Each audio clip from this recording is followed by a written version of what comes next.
আপনার আশেপাশের মানুষগুলো আপনাকে কতটুকু ভালোবাসে সেটা পরীক্ষা করার জন্য আপনাকে মাঝে মধ্যে তাদেরকে কষ্ট দিতে হবে।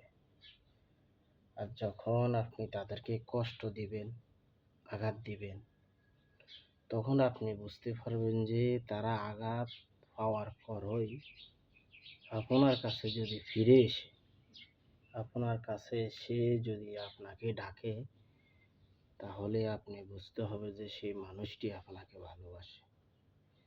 আর একটা মানুষের যদি আপনি ৯৯ দিন তার উপকার করেন, যদি একটা দিন তার আপনি কোনো ভুলের কারণে আপনার সমস্যা হয়, সেই ৯৯ দিনের কথা ভুলে যাবে। কারণ আমাদের আশেপাশের মানুষগুলো এমনই। তাই আসল ভালোবাসা যাচাই করার জন্য অবশ্যই আপনাকে মাঝে মধ্যে এই জিনিসগুলো করতে হবে।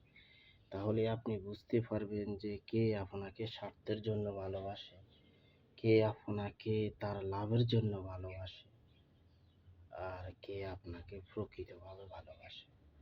অনেক কিছু বুঝতে পারবেন। আমার কথাটা একটাবার আপনি চিন্তা করে দেখেন, আপনি বুঝতে পারবেন যে আসলে আমার কথাটা কেমন ছিল। এটা ছিল সত্য কথা। একটাবার আপনি পরীক্ষা করে দেখেন। এই জিনিসগুলো যখন করবেন তখন আপনার অনেক কাছের মানুষগুলো দেখবেন যে আপনার থেকে দূরে সরে গেছে। এইটাই বাস্তব কথা।